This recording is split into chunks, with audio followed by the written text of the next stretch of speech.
guys, welcome to today's video. If you're new, I'm Jessica and I have another YouTube channel as well, which is my main channel. It's I'm a Cool Mom, and that is a crafty channel. So don't forget to subscribe also if you are new.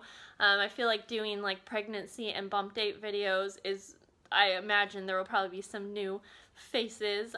So hello. Today I wanted to talk a little bit about what symptoms I experienced during the 2-week wait, and I wanted to talk a little bit more about what we did differently this cycle from the previous, because there were a lot of different things. And so let's just hop right in. So we'll start like more at the beginning of what we did differently this cycle. And I think that one of the huge things that possibly like actually helped us definitely get pregnant, that didn't really make sense, but was that I got an HSG test. I did a whole video talking about my experience and how that all went, so you can check that out if you want. But if you're not familiar, it's basically a dye test where you have a really tiny catheter that goes through your cervix and it shoots dye that goes through your fallopian tubes, and there is like an X-ray or ultrasound, I guess, machine looking to see if there are any blockages. So a lot of people don't end up having blockages, but for some reason your fertility is increased. And then if you did have a blockage, they may be able to push that dye through and clear out your tubes. So both of those things can honestly increase your fertility. I did a lot of research on that, and it wasn't really known exactly why, but a lot of people get pregnant after an HSG test. So there was that. I did take Clomid, however, that was not my first time. It was my 4th time on Clomid, 50 milligrams, so even the dose was the same as like the last few times because I was ovulating. So that wasn't necessarily different, but I do want to toss that in there because it's kind of a big part of the whole equation. And then I guess the third big thing is that we did an IUI. So this was our first IUI cycle. And yeah, I guess those were the only 3 things that were completely different. And then I'll tell you a few like little teeny things that I did during the 2-week wait that may or may not have helped out. So the first thing is eating pineapple core for the first 5 days after your IUI, or I imagine it's the same exact thing even if you weren't getting an IUI, if you started the pineapple core like on the day that you ovulate and then the next 4 days after. I hope that makes sense. So I took a whole pineapple, I cut it into 5 equal pieces, and the pineapple core is the important part for you to eat. There's some kind of like ingredient in there, or chemical I suppose, that is supposed to help a baby be able to attach to your uterine lining. I could be way off, honestly. I've seen a lot of people do it and I thought, why not? So I did that. I ate the pineapple. I did miss one day though, so I don't know. The other thing is that I had been keeping my feet very, very warm, and I usually have very cold feet.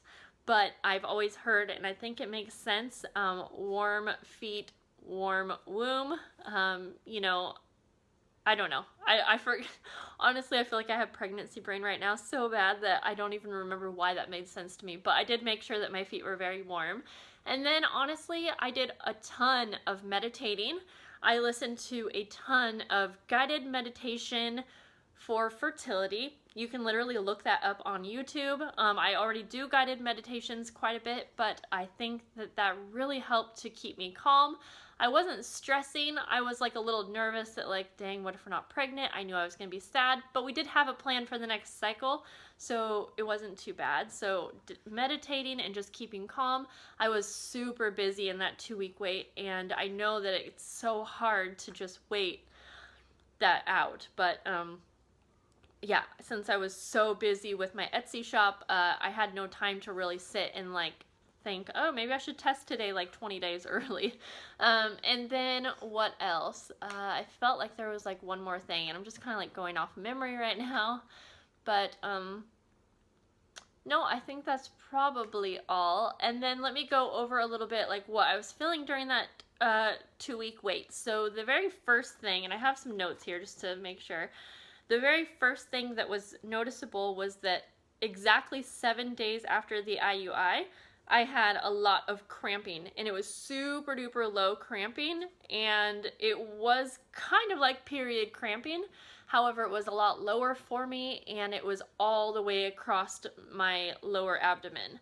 And I actually told my sister, I feel like I'm having period cramps, and she said, maybe, but she's like, it's, you know, 7 days, like that's a little too soon for period cramps. And so I kind of thought about it, and I was like, yeah, that's true, but it seems like if I was having like cramping from implantation that I would maybe have some spotting also, but I didn't.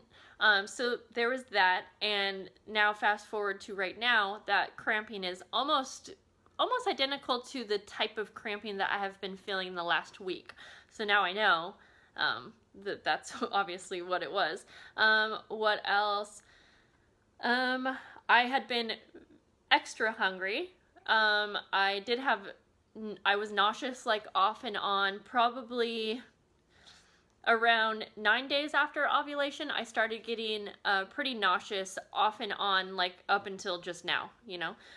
So there was the nauseous thing, and then also my hands and feet were falling asleep like crazy, and they're not anymore, but during that entire 2-week wait, I don't know, it was really odd. I would wake up and my hands and feet would be, they just like were falling asleep, they were dead.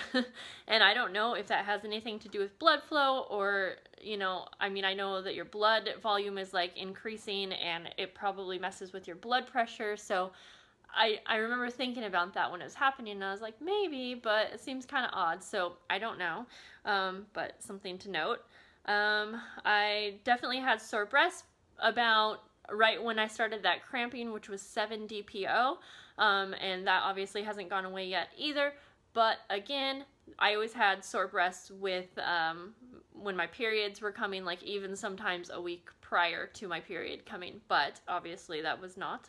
And they do feel a little different. I don't know how to explain it really, but it's more on the outside. It's like, it's more like the skin to me, like especially nipples are very sensitive. So yeah, a little different, but also not too different than like when I was having a period.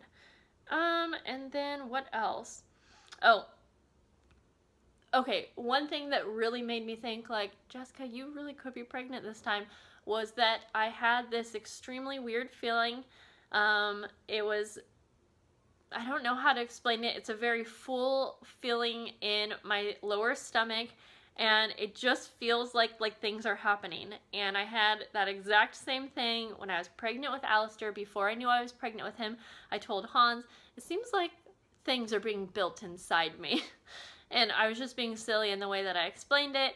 But honestly, like, it just feels like things are happening in there. It's not painful, it's just a weird feeling. I just have a series of weird, like, little twinges and little, like, pulls and pokes and stuff like that. And I mean, it makes sense because there are so many changes happening in early pregnancy. But I actually mentioned that I had this in the video that was, like, one video after I think the IUI video. I'm pretty sure, I know that I mentioned it. And then also I was very emotional.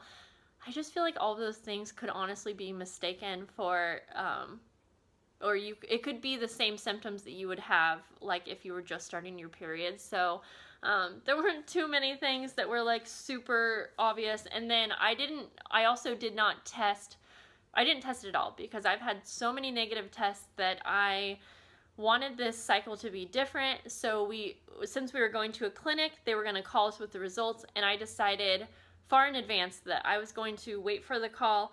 I was going to have them leave a voicemail, and if you don't know, like, your fertility clinic can leave you a voicemail. You just have to let them know it's okay to leave a voicemail.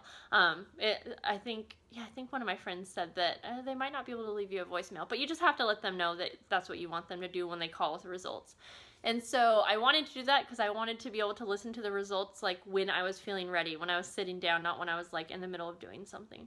And so, yeah, Hans and I, we saw that they called, and we basically listened to it right afterwards. But anyways, I'm really glad that I didn't test early, because sometimes you can get a negative looking test when you really are pregnant, so you might have like lost hope, but then you were really pregnant, so it was like pointless for you to feel that way.